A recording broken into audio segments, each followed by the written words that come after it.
નમસ્કાર, આવાજ જનતા કી માંથી હું દત્તેશ વાવસાર આપનું સ્વાગત કરું છું. જે છેલ્લે નવેમ્બર ડિસેમ્બરની આસપાસ જે અતિવૃષ્ટિ થઈ હતી અને એનામાં કચ્છ જિલ્લાના મોટા ભાગના ખેડૂતોને નુકસાન થયું છે. જે 3 તાલુકા છે, અંજાર છે, ભચાઉ છે, રાપર છે, એનામાં તો 100% નુકસાન થયું છે. અને જે ચોમાસું પાક લેવાવાળા ખેડૂતો છે એમને 100% નુકસાન થયું છે. મોટે ઉપાડે 10,000 કરોડની જાહેરાતો તો થઈ, પરંતુ ખેડૂતોના હાથમાં શું આવ્યું એના માટે આજે આપણી સાથે વાત કરવા માટે ડાયાભાઈ છે. ડાયાભાઈ, સ્વાગત છે તમારું. નમસ્કાર. ડાયાભાઈ, જે ચોમાસુ પાકની વાત હતી, રામમોલ હતો, એનામાં અતિવૃષ્ટિના કારણે કેટલું નુકસાન થયું છે? દત્તેશભાઈ, એ તો કોઈ કહેવાનો ઇસ્યુ જ નથી. આપણે તો બધા જોયેલ જ છીએ અને બધા સરકારે મોટા ઉપાડે જાહેર પર કરી નાખ્યું હતું. એમાં સમજી લો કે આજે 50% અતિવૃષ્ટિમાં મળ્યા છે અને 50% થી વધુ ખેડૂતોને અતિવૃષ્ટિમાં બાકી છે ચૂકવણું કરવાનું. તો હવે સરકાર શ્રી એમ કહે છે કે અત્યારે પૈસા નથી, તો સમજી લો કે માર્ચ એન્ડિંગમાં કદાચ ખેડૂતના ખાતામાં આવી શકે. પણ ખેડૂતના ખાતામાં આવી શકે નહીં. દયાભાઈ, એક વચ્ચે તમને રોકું છું. સરકાર એમ કે છે કે રૂપિયા નથી. 4 લાખ કરોડના મોટા મોટા બજેટની તો સરકાર વાતું કરે છે અને ખેડૂતોને 10,000 કરોડ આપવામાં નથી. તો એનો મતલબ તો એ છે કે સરકારને ક્યાંક ને ક્યાંક ખેડૂતોને પૈસા નથી જ આપવા. ના, એ તો સ્પષ્ટ નક્કી થાય છે. સરકાર ખેડૂત વિરોધી તો છે જ. એ તો સ્પષ્ટ થાય છે. સ્પષ્ટ થાય છે એનો સીધો એક નક્કી જ થઈ ગયું કે આજે સરકાર આપણે જે રવિ પાકનું હતું અતિવૃષ્ટિમાં, એ તો સરકારશ્રીને ખબર છે. આંકડા એને જાહેર કરી દીધા. 100% આપણે રાપર છે, ભચાઉ છે, અંજાર છે, આ 3 તાલુકા 100% માં નાખી દીધું. નુકસાની 100% નુકસાની નાખી દીધું. બરાબર, 100% નુકસાની એટલે કોઈને કહેવાનું પણ આવતું નથી કે નુકસાની છે કે નથી. 100% આવી ગયો, પતી ગયો. હવે વાત રહી કે આજે નક્કી કરી દીધું કે હરેક ખેડૂતના ખાતામાં 5 એકરથી ઉપર હશે 44,000 રૂપિયા વળતર આપવા જરૂરી છે. એક વધારે હોય કે ઓછી હોય તો નહીં. જો મળવા પાત્ર લાસ્ટમાં 44,000 છે તો મેક્સિમમ એમાં આવી ગયા છે. એમાં ના નથી, અમુક ખેડૂતોને આવી ગયા છે, 30% ખેડૂતોને આવી ગયા છે અને 70% ખેડૂત એવા છે કે તેમના ખાતામાં હજી 1 રૂપિયો આવ્યો નથી. અને ઉપરથી દત્તેશભાઈ આજે જુઓ છો તમે, હવે આપણે એમાં પડ્યા ઉપર પાટો માર્યો અને આ શું કેવો આપણે જે હવે સમજી લો કે રવિ પાકમાં આજે જીરાનું વાવેતર ક્યાંકથી તમારા કનેથી લીધા, ભાઈ ભાંડું કર્યા, કોઈ ભાઈબંધ દોસ્તર કર્યું, કોઈ એવા માણસો હતા કે એને ક્યાં મળે એમ નતો તો બાયડીના ઘરેણા છે કે ખપે પર્સનલ વસ્તુમાંથી લોન લીધી. આવી રીતે કરીને જીરા. ભાઈ, એક વચ્ચે તમને રોકું. નરેન્દ્ર મોદી મુખ્યમંત્રી હતા ત્યારે બહુ મોટી વાતો કરી કે આ બાજુથી તમે બટાકા નાખો ને ઓલી બાજુથી સોનું નીકળશે. આ તો તમારા ઘરના લોકોના સોના વેચવાના સમય આવી ગયો. સતીશભાઈ, બહુ સારી વાત કરી તમે, બહુ સારી વાત કરી. કારણ કે જે તે વખતે જયારે મોદી સાહેબ કહેતા હતા કે આ બાજુ બટેકા નાખો ને આ બાજુ સોના નીકળે, હવે સોનું કેનું નીકળે છે અને શું નીકળે છે એ તો મારા ખેડૂતો જાણે છે. સાચી વાત છે. અને મોદી સાહેબ ને સોનું કાઢવું હશે તો એ સોનું કાઢે છે, એમાં ના નથી. અદાણી અંબાણીના સોના બનાવે છે, પણ આને ખેડૂતોને શૂન્ય કરી નાખ્યા. આજે સમજી લો કે મેં કોઈ વડીલ પાસે સાંભળેલું કે તમે 1 મણ જીરો વેચી આવો એટલે 1 તોલો સોનું લઈ આવો. હવે અત્યારે તો એવી 10 ગુણો વેચો તો 1 તોલો સોનું નથી આવ્યો. તો હવે આજે ખેડૂતને કરો શું એના દીકરા નહીં પેડાવાના થાય? હવે આપણે કહીએ છીએ કે ખેડૂતના દીકરાને છોકરીઓ નથી મળતી. દત્તેશભાઈ, તમે વિચારો, હવે એક 60 ની આજુબાજુનું સોનાનું ભાવ છે અને આજે ખેડૂતનું શું ભાવ છે? આજે જીરાનો આખો પાક સમજી લો કે નિષ્ફળ.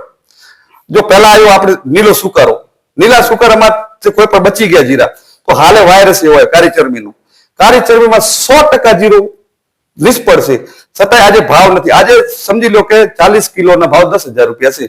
તો આજે એ પ્રમાણમાં જો સોનાના ભાવને વેચવા જઈએ ને, જો એ તુલના કરવા જઈએ ને, તો આજે 40 કિલો જીરોનો ભાવ 60,000 રૂપિયા હોવા જોઈએ. તેને અત્યારે 10,000 રૂપિયા છે. તો દત્તેશભાઈ, શું કરશે ખેડૂત?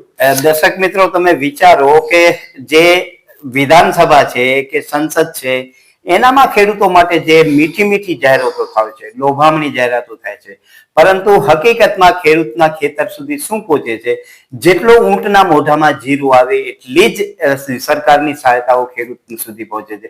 ડાયાભાઈ, તો હવે આ પાકનું નુકસાન થયું, હવે પાક તો તમે નાખી નથી શકવાના. નવા પાક માટે તમે કહો છો તમારી પાસે હતા એ દાગીના વેચાઈ ગયા, તો 2022માં તમારી આવક ડબલ થવાની હતી. આ તો તમારા ઘરના ઘરે એ તો આવક ડબલ થવાની હતી કે શૂન્ય થવાની હતી એ તો મોદી સાહેબ જાણતા હતા. એને એને શું મનમાં હતી આપણને ખબર નથી. જે માણસે જે સંસદના પગથિયે ચડતી પહેલા દંડવત પ્રણામ કરીને અંદર ગયેલા ત્યારે કહેવાય મારા ખેડૂતો તમે ચિંતા ના કરો, હું સંસદના પહેલા જ સત્રમાં ખેડૂતનું કામ કરીશ. પણ આજે એવા તો સત્ર દત્તેશભાઈ કેટલા ગયા છે, લગભગ 12-13 વર્ષ થવા આવ્યા. આજે સત્રમાં એને ટાઈમ નથી મળ્યો ખેડૂતોને ડબલ બમણી કરવા, આવક બમણી કરવા માટે. આવક બમણી તો ઠીક છે, દોઢી નથી થઈ. દોઢી થઈ એ વસ્તુ બરાબર છે, દોઢી થઈ, નીચેમાં દોઢી થઈ, ઉપરથી નહીં. મિત્રો તમે વિચારો કે ખેડૂતની આવક ડબલ કરવાની મોટી મોટી વાતો થઈ હતી, બહુ મોટા ઉપાડે જાહેરાત થઈ હતી, પરંતુ ખેડૂતોની આવક ડબલ નથી થઈ, પણ ખેડૂતોના ખર્ચ ડબલ થઈ ગયા છે. ડીઝલના ભાવ ક્યાં જઈને પહોંચ્યા છે, જે યુરિયા ડીએપી જે મળતો હતો 300 ને 400 રૂપિયા, આજ 2200 રૂપિયા પહોંચ્યા. ને એનામાં પણ સરકાર મોટા ઉપાડે જાહેરાત કરે 50% સબસિડી, એટલે 300 વાળો જે દવાઓ હતી એ 2200 રૂપિયા કરી અને 50% સબસિડી એટલે 1200 રૂપિયામાં વેચે. તોય પણ ખેડૂતો માટે 3 ગણા એ દવાઓના ભાવ થયા. આ પરિસ્થિતિમાં જો આપણે એમ વિચારતા હોઈએ કે ગુજરાતનો યુવાન ખેતી તરફ જશે તો એ આપણે પોતાને જ છેતરી રહ્યા છીએ, કેમ કે એ યુવાન હવે ખેતી તરફ વળવાનો નથી. ડાયાભાઈ, તો આ કન્ડિશનમાં તો ધીમે ધીમે ખેડૂતો ઓછા થાય છે, ખેતીની જમીન ઓછી થાય છે, તો ખાસું શું? ગાડીઓ, કોમ્પ્યુટર ખાસું, મોબાઈલો. એ જ મુદ્દા ઉપર આપણે જઈએ તો આજે સમજી લો કે હું જ્યારથી ખેતી કરવા માંડ્યો ને, જે તે વખતે સમજી લો કે એક બોટલ આપણે લેવા જતી તો 200-250 રૂપિયામાં પતી જતું. 200-250 રૂપિયાની બોટલ આવતી. આજે ઈ બોટલ તમે લેવા જાઓ તો 6000 થી ઉપરના ભાવ છે. તો તમે સમજી શકો છો તેથી જીરાના ભાવ 5000 રૂપિયા હતા, 5000 રૂપિયા હતા અને બોટલના 200 રૂપિયા હતા. આજે બોટલના 6000 રૂપિયા અને જીરાના 9000 થી અંદર ભાવ. તો તમે સમજી શકો છો કેની આવક બમણી થઈ છે અને કેની આ થઈ છે. અને હવે મુદ્દો એ કે હવે ખેડૂત શું કરશે? ખેડૂત તો મને લાગે હવે સમજી લો કે ખેડૂત તો હવે ખેતી કરવા તો લગભગ નોજવાન તો કોઈ માંગતા નથી, પણ પાછા ઉપરથી છૂટકોય નથી. નોકરી ક્યાં, રોજગાર ક્યાં છે? રોજગાર બધો ખતમ કરી નાખ્યો સરકારે કોઈ રોજગાર રહેવા દીધું નથી. ક્યાં રોજગાર કરશે? તો પબ્લિક ક્રાઇમ પાછળ વરે, એ તો આપણે ઈચ્છતા નથી. હવે આ ક્રાઇમ પરત એવો પ્રયત્ન જ એવું છે સરકારનું કે ક્રાઇમ કરે એવું.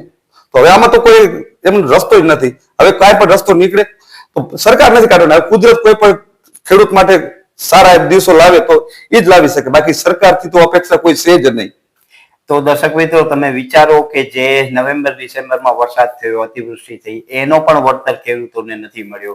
જ્યારે વિધાનસભામાં ખૂબ જ મોટી મોટી વાતો કરવામાં આવી. હાલમાં જ તમે જોયો હશે ગોપાલ ઇટાલિયાએ જે આંકડાઓ રજૂ કર્યા, એ આંકડાઓમાં પણ વિસંગતતાઓ છે અને એમના જે વિસ્તાર છે ત્યાંના ખેડૂતોને પણ વળતર નથી મળ્યો. કચ્છના જે ડાયાભાઈ વાત કરે છે એ 3 તાલુકામાં 100% નુકસાન છે, પરંતુ માત્ર 25 થી 30% ખેડૂતોને જ વળતર મળ્યો છે, બાકીના લોકોને વળતર મળ્યું નથી. આ પરિસ્થિતિમાં આપણે જો વિચારતા હોઈએ કે લોકો ખેતી કરશે તો એ ખેતી કરવાના નથી અને એમના પુત્રોને નવા ધંધા રોજગારી તરફ જ જશે અને દિવસાને દિવસે ખેતીની જમીનો ઓછી થતી જાય છે અને ખેડૂતોની સંખ્યા પણ ઓછી થતી જાય છે. ટૂંકમાં આવનારા દિવસોમાં ખેતી તરફ કોઈ નહીં જાય અને આવનારા દિવસોમાં આપણે પણ વિદેશી ધાન ઉપર આશ્રિત રહેશું એવા એંધાણો દેખાઈ રહ્યા છે. નમસ્કાર, આવાજ જનતા કી માંથી હું દતીશ ભાવસારી.